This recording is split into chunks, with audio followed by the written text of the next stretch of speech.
On behalf of CrossCheck Media and Biz Talk Today TV, welcome everyone to The Money Path. I am your host, Todd Schoenberger.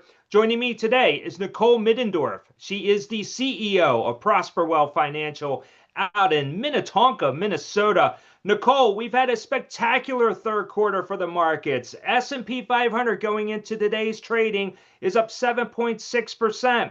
What are you telling your clients, though? Should they expect the same type of outcome in the fourth quarter, or you're recommending something different? It's just like when you are actually gambling and you win, take money off the table. And so that's where, I'm actually hearing lots of people are very concerned with everything. I was with a bunch of business owners over the weekend, and all of them are like, oh my gosh, like they're concerned from a housing market standpoint, let alone an inflation standpoint. You've got tariffs, like all of that. So there's this uneasiness, this unsettledness. And anytime we have that, anytime, that's uncertainty for the market. And like the market doesn't like that. So yes, we've had a great run. We both have been doing this for a long time. The market doesn't always go straight up. It doesn't go up forever. So pull your money off the table, take some of those gains, but be very mindful. We are getting before the year is out. So is there tax loss harvesting that you could do? Just be very careful with all of that. But why would you write things down if, in general, my rule is, okay, if you make 20% on something, take off what you've made. And it doesn't mean like pull out of everything. It just means pull the money off that you've made and reinvest in something else if there's another opportunity. Okay, so you mentioned the business owners and you brought up tariffs. So those business owners that you spoke with, are they very concerned about more tariffs, or do they think that maybe we're past the crisis point? They're just concerned from a standpoint of they're exhausted, Mm. like, particularly, the ones that are dealing with overseas product. They're like, I have to get up at 2 a.m. to like figure out my pricing, and their pricing is constantly changing. They're having to pass on to their salespeople, and then they pass it. So like, there's just this exhaustion that comes from it. Not so much of the concern of what does this mean from an economic standpoint, but I'm exhausted. And what does this mean for my business? People had projections and they had ideas of where their business would go, and they really haven't done what they thought they would do. And that's that concern of like, oh my gosh, these tariffs are really inhibiting my business planning, which leads into my personal planning. And so how does that affect me? Let alone how does that affect my employees? Let alone how does that affect everything?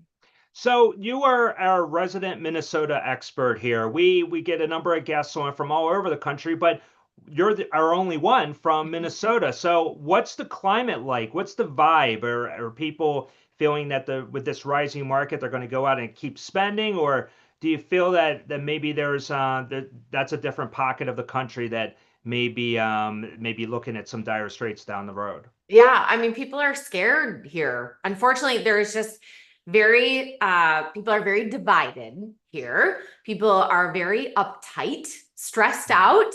And that's where I feel even more compelled, like the Live It list and public speaking and the events and the things that we're doing to like help bring about some levity to the situation. Like people are just very intense and very on edge here. And lots of people are concerned and keep kind of, I don't want to say using the economy as a crutch, but there's lots of people that are looking for a job and they're like struggling. And it was interesting because the conversation that I had with some of these business owners this weekend was like, we're hiring, some of us are hiring people.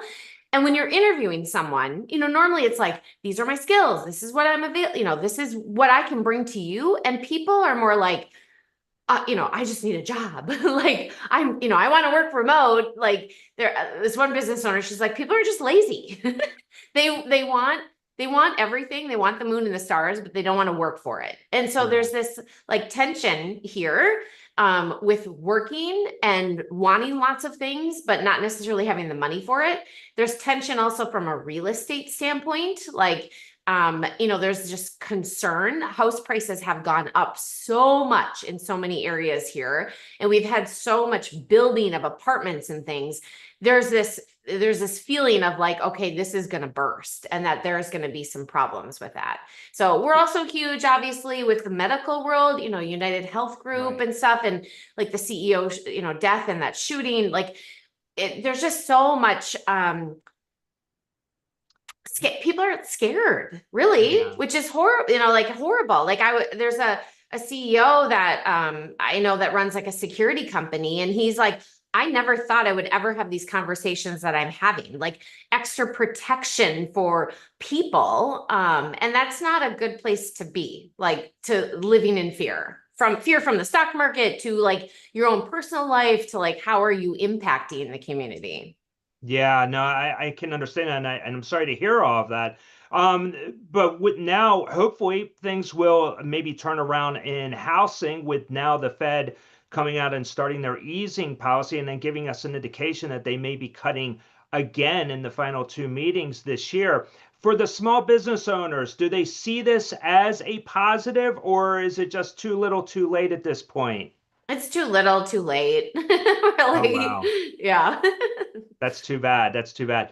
Yeah. So now that we're going into Q4 and then obviously going bumping into 26, do you feel that now would be a good time to really maybe going increasing that allocation into safe haven assets such as maybe obviously cash, but what about gold? Because here we're at another record high today. Yep. Yeah. And like bonds, so many people were so like, oh my gosh, let me run from let me run from bonds.